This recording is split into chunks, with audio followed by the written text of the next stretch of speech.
کاش میں دور پیمبر میں اٹھایا جاتا۔ ہم اگر دور پیمبر میں ہوتے تو ہم ضرور صحابہ کرام ہوتے۔ سوچ کر خوشی بھی ہوتی ہے اور ہنسی بھی آتی ہے۔ آج ایک گروپ ہماری تعریف کر رہا ہوتا، ہماری عدالت بیان کر رہا ہوتا، تو دوسرا گروپ ہماری رذالت بیان کر رہا ہوتا۔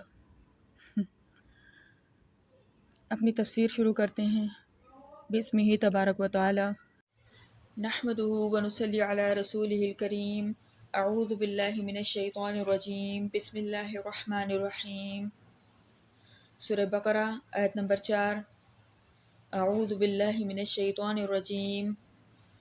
والذین یؤمنون بما انزل الیک وما انزل من قبلک وبالآخرۃ ھم یوقنون۔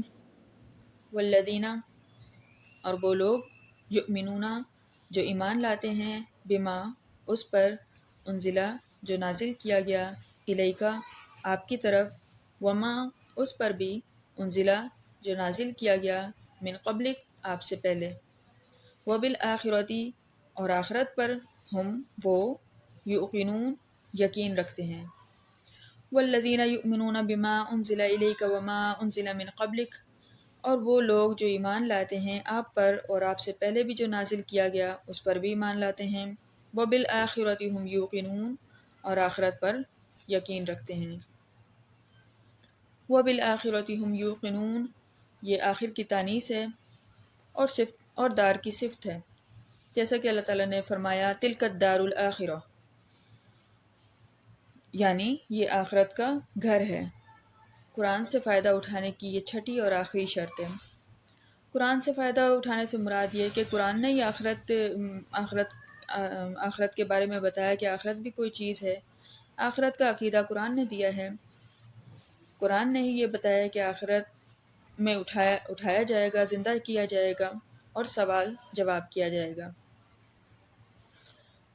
اور آخرت ایک انقلابی عقیدہ ہے، ایک جامع لفظ ہے جس کا اطلاق بہت سے عقائد پر ہوتا ہے۔ نمبر 1، یہ کہ انسان اس دنیا میں غیر ذمہ دار نہیں ہے، بلکہ اسے اپنے اعمال کا خدا کے سامنے جواب دینا ہے، جواب دہ ہے اپنے اعمال کا۔ نمبر 2، دنیا ابدی نہیں ہے، ہمیشہ کا گھر نہیں ہے، بلکہ اس کی ایک انتہا ہے، اس کا خاتمہ بھی ہونا ہے، اور یہ خاتمہ کب ہونا ہے، کیسے ہونا ہے، یہ صرف اللہ کو ہی معلوم ہے۔ نمبر 3، عالم آخرت بھی ہے، اللہ اس عالم آخرت میں تمام مردوں کو دوبارہ زندہ و جمع کرے گا اور سب سے ان کے اعمال کا حساب لے گا، اور ہر ایک کو اس کا اجر و بدلہ دے گا، کسی کے ساتھ ذرا برابر ظلم نہیں ہوگا، ذرا برابر ناانصافی نہیں کی جائے گی، ہر ایک کو اس کے اعمال کا پورا بدلہ دیا جائے گا۔ نمبر 4، اللہ کے فیصلے کے مطابق نیک لوگ جنت میں جائیں گے اور بدکار جہنم کے سپرد کر دیے جائیں گے، العیاذ باللہ۔ نمبر 5، کامیابی کا دار و مدار موجودہ زندگی کی مال و دولت اور خوشحالی نہیں ہے، بلکہ اصل کامیابی آخرت کی کامیابی ہے۔ وبالآخرۃ ھم یوقنون، اس کی تفسیر میں ابن عباس رضی اللہ عنہ فرماتے ہیں، مطلب یہ ہے کہ جو کچھ تم پر اللہ کی طرف سے آپ صلی اللہ علیہ وسلم پر نازل ہوا اور تم سے پہلے انبیاء پر جو کچھ نازل ہوا، وہ سب اس کی تصدیق کرتے ہیں، اس پر ایمان لاتے ہیں اور آخرت پر بھی ایمان لاتے ہیں۔ یہ نہیں کہ کسی چیز پر تو ایمان لاتے ہیں، کسی نبی پر تو ایمان لاتے ہیں، کسی عقیدے پر تو ایمان لاتے ہیں اور کسی پر نہیں لاتے، نہیں، بلکہ تمام عقائد پر ایمان لاتے ہیں۔ بعض مفسرین کہتے ہیں جن کی پہلے الذین یؤمنون بالغیب میں صفات بیان کی گئی تھیں، انہی کی باقی کی صفات اس آیت میں بیان کی گئی ہیں، یعنی کہ انہی کی باقی ماندار صفات اس آیت میں بیان کی گئی ہیں، یعنی ایماندار خواہ عرب ہو یا عجم یا اہل کتاب ہی کیوں نہ ہو۔ مجاہد، ابو العالیہ، ربیع بن انس، قتادہ رحمہ اللہ تعالیٰ بھی یہی فرماتے ہیں۔ بعض نے کہا یہ دونوں ایک ہی ہیں مگر مراد اس سے صرف اہل کتاب ہیں، یعنی کہ انہوں نے اپنی شریعت پر بھی ایمان لایا، اپنے نبی پر بھی ایمان لایا آپ سے پہلے، یعنی جو اب فرمایا گیا من قبل کا، من قبل کا انزل الیک وما انزل الیک وما انزل من قبلک، جو آپ پر نازل کیا گیا ہے اس پر بھی ایمان لائے اور جو آپ سے پہلے نازل کیا گیا اس پر بھی ایمان لائے۔ اس سے مراد خاص اہل کتاب ہیں۔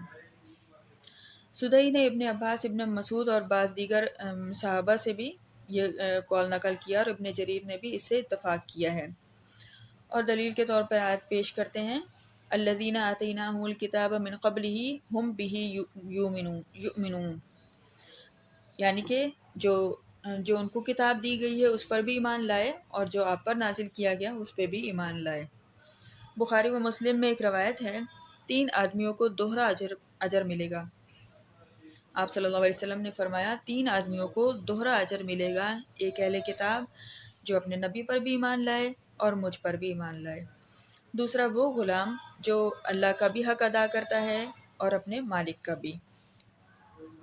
اہل کتاب جو اپنے نبی پر بھی ایمان لائے اور پھر مجھ پر بھی ایمان لائے، اور ایک ایسا غلام جو اپنے آقا کا بھی حق ادا کرتا ہے اور اللہ تعالیٰ کا بھی حق ادا کرتا ہے، اور ایک ایسا شخص، تیسرا وہ شخص جو اپنی لونڈی کو اچھا ادب سکھائے پھر اسے آزاد کر کے اس سے نکاح کرے،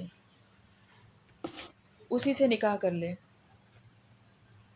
تفسیر تبری میں بھی زیادہ تر روایات ایسی ہی ملتی ہیں جن میں یہ ذکر کیا گیا ہے کہ اہل کتاب ہیں جو کہ آپ صلی اللہ علیہ وسلم سے پہلے بھی تمام انبیاء پر ایمان لاتے رہے، اپنی شرائط پر، اپنی شریعت پر، اپنی کتابوں پر اور اپنے نبیوں پر بھی ایمان لاتے رہے، اور بعد میں جب آپ صلی اللہ علیہ وسلم کی بعثت ہوئی، آپ صلی اللہ علیہ وسلم تشریف لائے تو آپ پر بھی ایمان لائے۔